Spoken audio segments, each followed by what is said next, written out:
আমাদের গোপন কোনো এজেন্ডা নাই, আমাদের এজেন্ডা একদম স্পষ্ট, সেটা হলো বাইতুল মুকাদ্দাস আমরা জয় করবো ইনশাআল্লাহ। এবং আমাদের কারোর সাথে কোনো শত্রুতা নাই, আমাদের সবাই মিলে আমরা যারা আছি, আমাদের প্রশাসন, আমাদের সরকার, আমাদের আম জনতা, আমাদের মা, আমাদের বোন, আমাদের ভাই, সবাই আমরা এক উম্মাহ ইনশাআল্লাহ। আমরা সবাই মুসলমান, এটাই আমাদের পরিচয় বাস।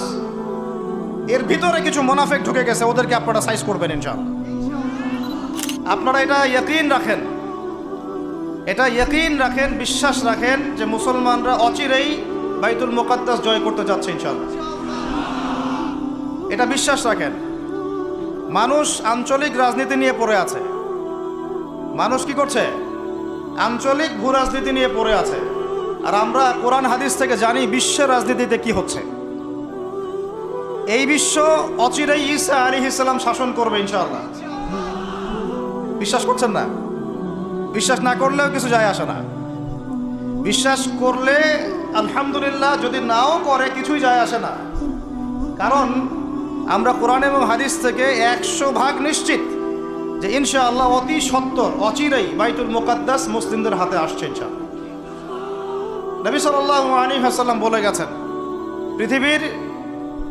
সারা পৃথিবীর যত জালেম তারাও যদি একত্রিত হয়ে এই হাদিসগুলোকে পরিবর্তন করার চেষ্টা করে, ভবিষ্যৎবাণীগুলোকে পরিবর্তন করার চেষ্টা করে, তারা পারবে না ইনশাআল্লাহ।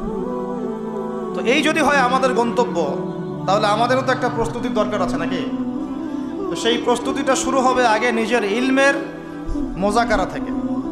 আপনার ইলমের কি অবস্থা, আমলের কি অবস্থা, আপনার রিজিকের কি অবস্থা, আপনি কি ইসলামের কোরআন হাদিসের ইলম অর্জন করছেন কিনা, আমল ঠিকমতো করছেন কিনা, তাওহীদ লা ইলাহা ইল্লাল্লাহ ঠিকমতো শিখছেন কিনা, শিরিকগুলো থেকে বেঁচে থাকছেন কিনা, আপনার আমার জীবনের প্রত্যেকটা ক্ষেত্র নবীর সুন্নত দিয়ে সাজানো কিনা, এগুলো আমাদের কাজ নাকি ভাই? আমাদের রিজিক হালাল হচ্ছে কিনা, হারাম খাচ্ছি না হালাল খাচ্ছি, আমার রিজিকের মধ্যে আবার ঘুষ ঢুকছে কিনা, সুদ ঢুকছে কিনা, দুর্নীতির টাকা ঢুকছে কিনা, করাপশন ঢুকছে কিনা, এগুলো ভাবতে হবে না? ভাবতে হবে যে আমাদের পরিবারগুলো ঠিক হচ্ছে কিনা, আমাদের সন্তানরা ঠিকমতো মানুষ হচ্ছে কিনা, আমরা সবাই সুস্থ থাকছি কিনা, সুস্থ থাকার জন্য যে খাবার দরকার, জীবনযাপন পদ্ধতি দরকার, এগুলো অবলম্বন করছে কিনা, আমাদের মা বোনরা পর্দা করছে কিনা, সমাজে আমর বিল মারুফ মানে সৎ কাজে আদেশ জারি আছে কিনা, ওয়ান নাহি আনিল মুনকার অসৎ কাজের নিষেধ চালু আছে কিনা, সামাজিকভাবে আমরা ইসলামটাকে ধরে রাখছে কিনা, এবং আমাদের রাষ্ট্র পর্যায়ে যারা আছেন তাদের কাছে আমরা ইসলামের সঠিক ব্যাখ্যাটা উপস্থাপন করতে পারছি কিনা, এগুলো আমাদের কাজ কি নয়? বলেন, এগুলো আমাদের কাজ না কাজ নয়? এগুলো আমাদের প্রিপারেশন, প্রস্তুতি। এই প্রস্তুতিগুলো নিয়ে যখন একটা প্রজন্ম গড়ে উঠবে, এমন একটা প্রজন্ম যেই প্রজন্মের প্রত্যেকটা ব্যক্তি নামাজি, মাশাআল্লাহ, পারা যাবে? প্রত্যেকটা ব্যক্তি সুন্নতের পাবন্দ, মাশাআল্লাহ। বেশিরভাগ মানুষ তাহাজ্জুদ গোজার, সুন্নতের পাবন্দ, দেহ থেকে শুরু করে তার পুরো পরিবার সমাজ সব কিছু সুন্নতের উপরে, তার ব্যবসা বাণিজ্য চলাফেরা সব কিছু। এমন প্রজন্ম যখন আসবে যাদের রিজিকে কোনো হারাম নাই, হালাল দিয়ে ভর্তি, যারা রাতের বেলার দরবেশ, রাতের বেলার কি দরবেশ, দিনের বেলার ঘোরসাওয়ার, এমন প্রজন্ম যখন আসবে দেখবেন ইনশাআল্লাহ তাআলা বাইতুল মুকাদ্দাস আমাদের হাতে চলে আসছে। আর আমরা যদি এরকম প্রজন্ম গড়ে তুলতে ব্যর্থ হই, তাহলে আল্লাহ পাকের পক্ষ থেকে 2টা আয়াত শুনে রাখেন, তারপরে সামনে যাই। আমরা যদি এমন প্রজন্ম গড়তে ব্যর্থ হই, আল্লাহ পাক বলছেন বিসমিল্লাহির রহমানির রহিম, সূরা মুহাম্মাদের মধ্যে আছে, ইন তানসুরুল্লাহ ইয়ানসুরকুম। মুসলমানরা শুনো, তোমরা যদি আল্লাহকে সাহায্য করো তবেই আল্লাহ তোমাদেরকে সাহায্য করো। আল্লাহর সাহায্য পাওয়ার উপায় কি তাহলে বলেন? আমাদেরকে আল্লাহকে সাহায্য করতে হবে। তো আল্লাহর কি সাহায্যের দরকার আছে? আল্লাহুস সামাদ, আল্লাহ পাক অমুখাপেক্ষী, তার কাউকে প্রয়োজন নাই। কাউকে প্রয়োজন আছে? তো আল্লাহকে সাহায্য করার ব্যাখ্যা হচ্ছে আল্লাহর দ্বীনকে সাহায্য করা। কথা বুঝতে পারছেন? আল্লাহকে সাহায্য করার অর্থ হচ্ছে কি? আল্লাহর দ্বীন ইসলামকে সাহায্য করা। ইন তানসুরুল্লাহ, তোমরা যদি আল্লাহর দ্বীনকে সাহায্য করো, ইয়ানসুরকুম, আল্লাহ পাক তোমাদেরকে সাহায্য করবেন। ওয়া ইউসাব্বিত আকদামাকুম, তোমাদের পা আল্লাহ পাক শক্ত করে দৃঢ় করে রাখবেন। এটা একটা শর্ত আল্লাহর সাহায্য আসার। এখন ঝাঁকে ঝাঁকে আবাবিল আসবে না। ঝাঁকে ঝাঁকে আবাবিল এসে আল্লাহর দুশ্মনের গায়ে পাথর ফেলবে না। ভালো করে বোঝার চেষ্টা করেন।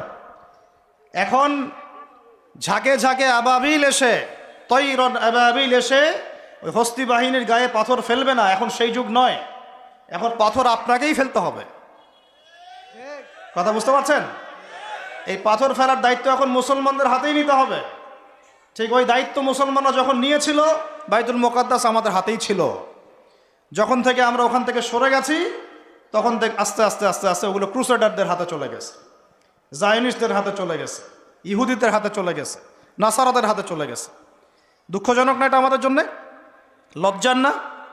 লজ্জার। তবে ইনশাআল্লাহ তাআলা আমরা নিশ্চিতভাবে বলতে পারি এই গ্লানি আমরা কাটিয়ে উঠবো ইনশাআল্লাহ।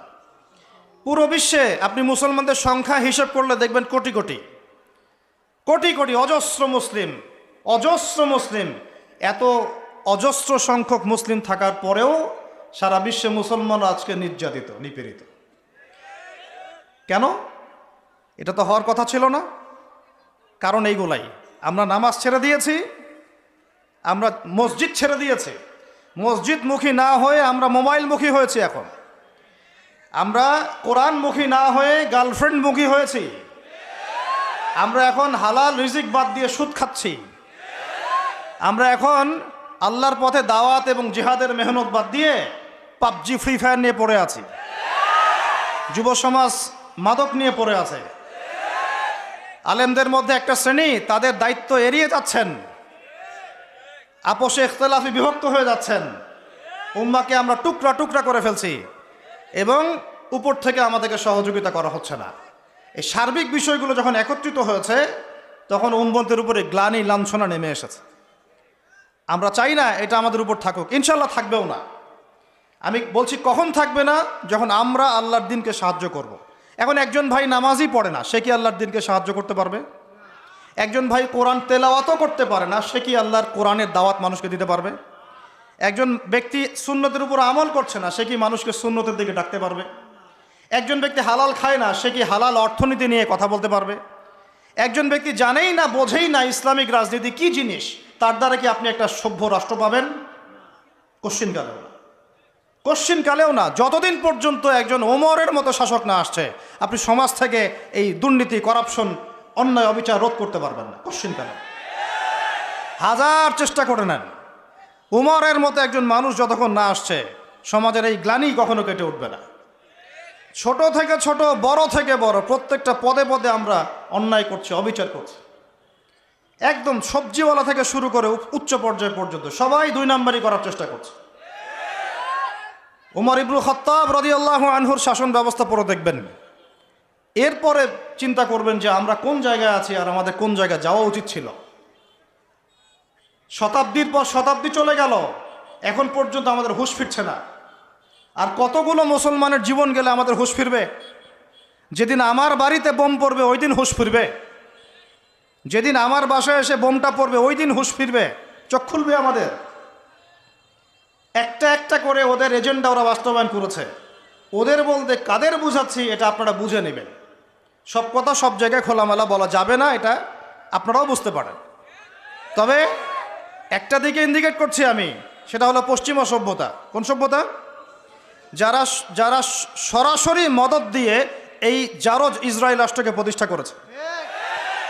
এদের একটা এজেন্ডা, তারা পুরো বিশ্বটাকে শাসন করতে চায়, এটা ওদের এজেন্ডা। এই এজেন্ডাটাকে বাস্তবায়ন করার জন্য তারা প্রথমত মুসলমানদের মধ্যে বিভক্তি সৃষ্টি করেছে, তারপরে মুসলমানদেরকে 60-70টা রাষ্ট্রে বিভক্ত করে দিয়েছে, মুসলমানদের খেলাফত ব্যবস্থাকে ধ্বংস করে দিয়েছে, মুসলমানদের অর্থনীতির মধ্যে সুদ চালু করে দিয়েছে। এরপরে সংস্কৃতির অঙ্গনের মধ্যে শিরকের বিষ বাষ্প ঢুকিয়ে দিয়েছে। এরা মুসলমানদের সাথে এমন প্রতারণা করেছে যে মুসলমানরা ওকে যদি বন্ধুরূপে গ্রহণ করে, ওর আর শত্রুর প্রয়োজন নাই। ওরা আরো কি করেছে? ওরা আমাদের শিক্ষা ব্যবস্থাটাকেও ধ্বংস করার চেষ্টা করেছে এবং আস্তে আস্তে সেদিকে তারা সফলও হচ্ছে। এরপরে আমাদের হুঁশ ফিরছে না। আর যখন মুসলমানরা ঈমান, কালিমা এইসব চেতনা নিয়ে দাঁড়ানোর চেষ্টা করেছে, যারাই দাঁড়ানোর চেষ্টা করেছে ওই প্রত্যেকটা রাষ্ট্রকে তারা আক্রমণ করেছে। বিশ্বের বুকে তাকিয়ে দেখেন, একটা একটা করে নাম মেনশন করা যাবে।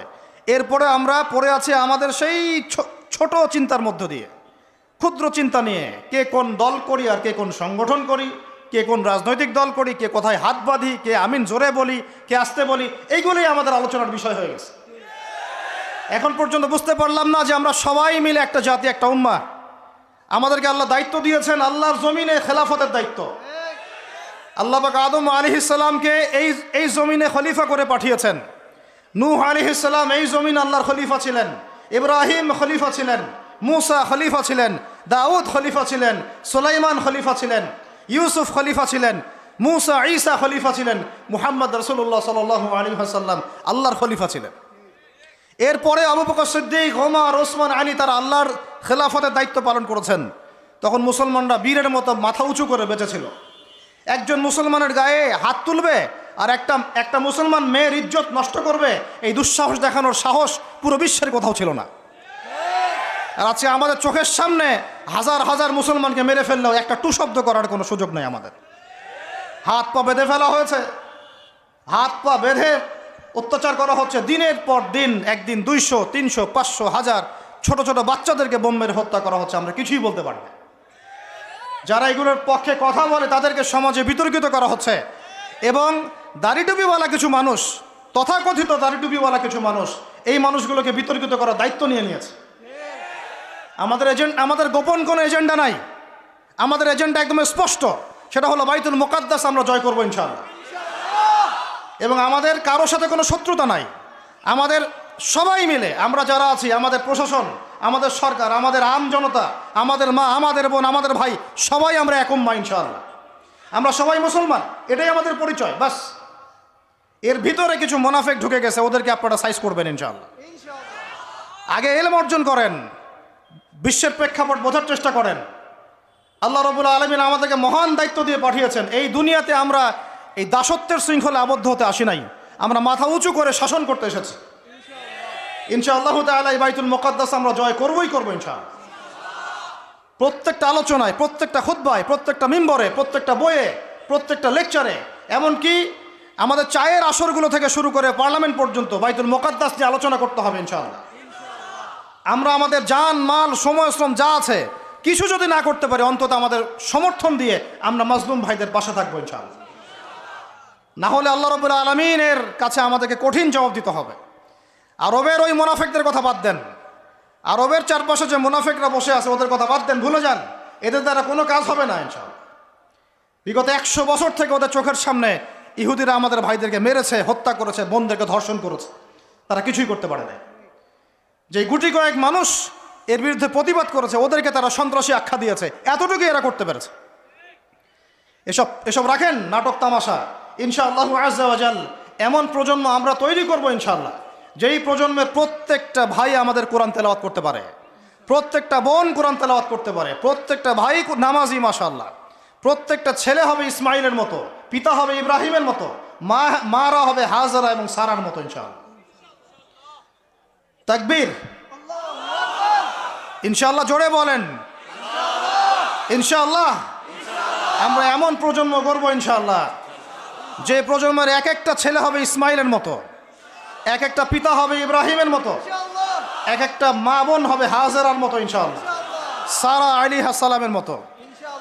আপনি 10টা বাচ্চা না নিয়ে একটা বাচ্চা নেন, ওই একটা বাচ্চাকে আপনি খালিদের মতো বড় করেন। একটা মেয়ে আপনি মানুষ করেন আয়েশা রাদিয়াল্লাহু আনহার মতো। একটা স্ত্রী নেন, আপনি একটা স্ত্রীকে আপনি খাদিজার মতো বানান ইনশাআল্লাহ। একটা প্রজন্ম আমাদেরকে গড়ে দেন। একজন দায়ী, একজন বক্তা, একজন আলেম, 10 জন আলেম, একটা সরকার কিচ্ছু করতে পারবে না যতক্ষণ না আপনারা পরিবর্তন হচ্ছেন।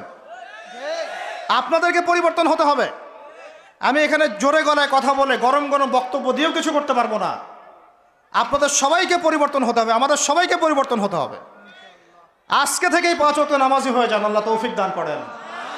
কোরআন হাতে থাকবে সব সময়, যখনই সময় পাবেন কোরআন তেলাওয়াত করবেন। কোরআন আপনাকে আল্লাহর দিকে নিয়ে আসবে ইনশাআল্লাহ। সুন্নত থাকবে, চেহারা থেকে শুরু করে দাড়ি ছেড়ে দেন, দাড়ি ছেড়ে দেন, টাকটুর উপরে কাপড় উঠান। রিজিকের মধ্যে হারাম থাকলে ছেড়ে দেন, সুদ থাকলে ছেড়ে দেন, ঘুষ থাকলে বাদ দেন। যদি কারো সম্পদ অন্যায়ভাবে নিয়ে থাকেন, আজকে তওবা করে সে সম্পদ ফিরায় দিয়ে আসেন। লজ্জার কিচ্ছু নাই, গিয়ে বলবেন ভাই আমি ভুল করেছিলাম, বুঝি নাই, জানি নাই, তোমার সম্পদ অন্যায়ভাবে নিয়েছে, ভাই তুমি নিয়ে নাও। আপনার মর্যাদা আল্লাহ বাড়াই দিবে ইনশাআল্লাহ।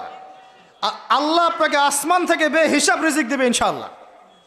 যে বোন পর্দা করছো না, আজকেই পর্দা ধরো ইনশাআল্লাহ। যারা পরিবারের প্রতি শিথিল, পরিবারের প্রতি কঠোর হন, আপনার সন্তানের প্রতি কঠোর হন, ভাইয়ের প্রতি কঠোর হন। দেখেন আপনার ভাই গোপনে জেনা করছে কিনা, মেয়েটা গোপনে জেনা করছে কিনা। এই ফ্রি মিক্সিং ত্যাগ করেন, ফ্রি মিক্সিংয়ের সংস্কৃতি ত্যাগ করেন, মোবাইলের সেলফির সংস্কৃতি ত্যাগ করেন, শোডাউন আইওয়াশ এগুলো বন্ধ করেন, কিছু করার চেষ্টা করেন আল্লাহর জন্যে। আল্লাহ পাক সবাইকে তৌফিক দান করেন।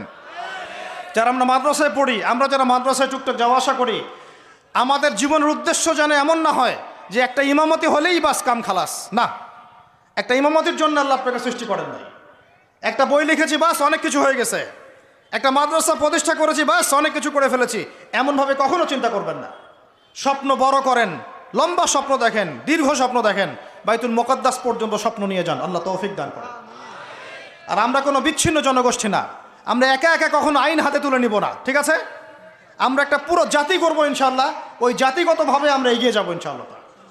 আল্লাহ পাক আমাদের প্রশাসনকে হেদায়েত দেন, সরকারকে হেদায়েত দেন, আম জনগণকে হেদায়েত দেন, মা বোনদেরকে হেদায়েত দেন, যুবক ভাইদেরকে হেদায়েত দেন। আর আমাদের এক একটা বাচ্চাকে আমরা আবু উবাইদার মতো বড় করবো ইনশাআল্লাহ, ইনশাআল্লাহ আযজা ওয়া জাল।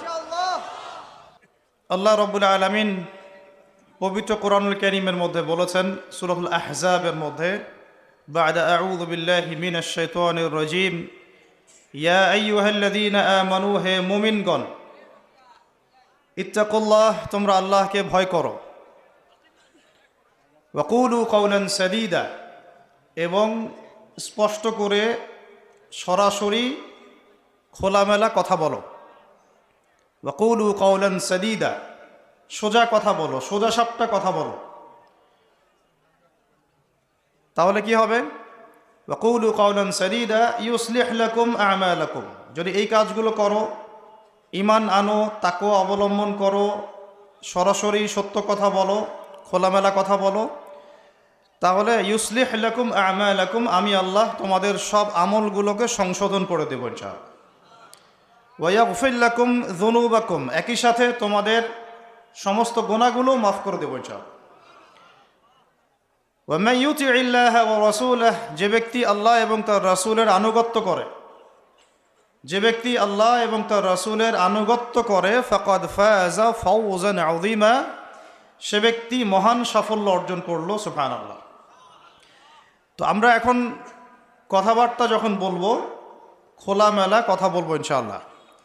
এর আগে আমাদেরকে ইমানদার হতে বলা হয়েছে এবং তাকওয়া অবলম্বন করতে বলা হয়েছে। আর এই তাকওয়া সম্পর্কে নবী সাল্লাল্লাহু আলাইহি ওয়াসাল্লাম বলেছেন, আত-তাকওয়া হাহুনা, তাকওয়া হচ্ছে এখানে।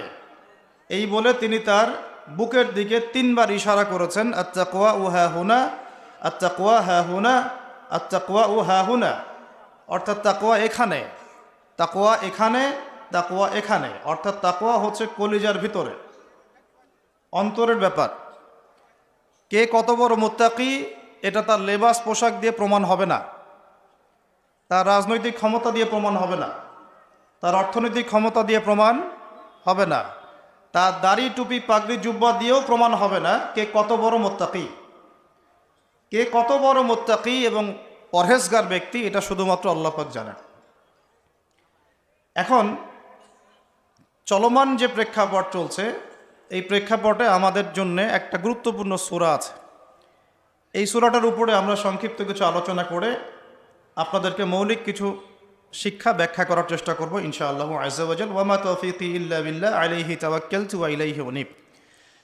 তার আগে আমাকে বলেন, দুটো প্রশ্ন করব আগে। আল কোরআনের জন্য জীবন দিতে চান কারা কারা?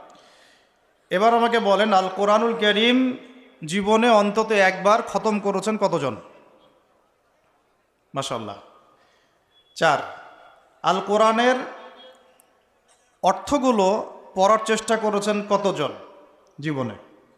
মাশাআল্লাহ, মাশাআল্লাহ। জীবন অন্তত একবার আল কোরআনের তাফসির ঘাটাঘাটি করেছেন কতজন?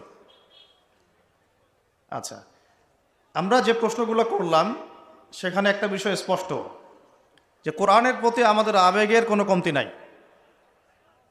কোরআনের প্রতি আমাদের আবেগের কোনো কমতি নাই, আমরা কোরআনের জন্য জীবন পর্যন্ত দিতে প্রস্তুত, রাজি আছি, তাই তো? কিন্তু দুঃখের বিষয় হচ্ছে আমাদের মধ্যে বেশিরভাগ মানুষই কোরআন তেলাওয়াত করতে পারে না। তো যে জাতির প্রত্যেকটা ঘরে ঘরে একজন করে হাফেজ বা একজন করে আলেম তৈরি হচ্ছে না, সেই জাতির মাধ্যমে আল্লাহর জমিনে কোরআনের বিধান বাস্তবায়ন কতটুকু হতে পারে এটা আপনারা চিন্তা করবেন। একটা নিয়াত করি আমরা আজকে যে আমাদের মধ্যে এমন কোনো ব্যক্তি যেন না থাকে যে বিশুদ্ধ করে কোরআন তেলাওয়াত করতে পারে না। আল্লাহ তাআলা কবুল করেন, আমিন। তাহলে আমরা নিয়াত করছি আগামী রমজান মাস আসার আগেই ইনশাআল্লাহ আমরা আল কোরআনের বিশুদ্ধ তেলাওয়াত শিখবো ইনশাআল্লাহ।